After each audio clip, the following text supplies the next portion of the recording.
Congress now has less than 6 hours to make a deal. If not, the federal government will shut down at midnight tonight. Here's what's at stake. Some federal workers will not get paid. Along with our military members, the education and health departments are currently facing thousands of furloughs. Meanwhile, federal benefits that many Americans rely on to put food on the table will also be impacted. We're talking about things like SNAP benefits and the WIC program. And here in Tampa Bay, we know that many families depend on programs like these. So tonight we wanted to see how local organizations are already getting ready to step in and fill the gap. So new tonight, Tampa Bay 28 reporter Rebecca Petit is asking what will happen in the coming days if lawmakers cannot reach a deal. Millions of Americans are watching and waiting to see if lawmakers will reach a deal.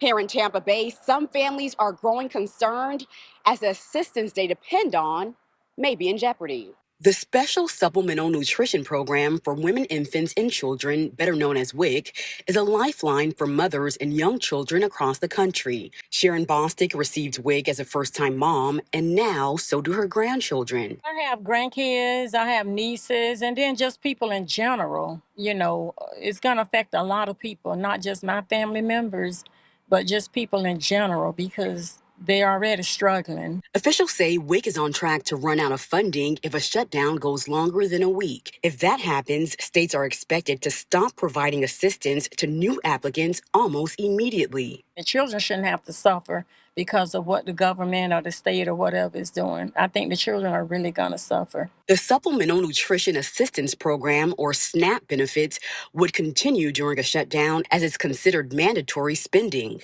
But the USDA would only be authorized to send out benefits for 30 days after a shutdown begins, meaning a prolonged shutdown could impact the program. Recipients like Lucy Estrella are nervous because she's already having to stretch the little benefits she receives. I'm learning to cut it down some, eat little, or just a handful, like they always said, and save it for the next meal because you don't know where your next meal is coming. This looming shutdown comes at a tough time for the U.S. economy with the weakening job market and inflation on the rise. However, economists say while the government plays a big part in the economy, history shows that shutdowns don't cause long-term damage. The effects will be minimal on the economy.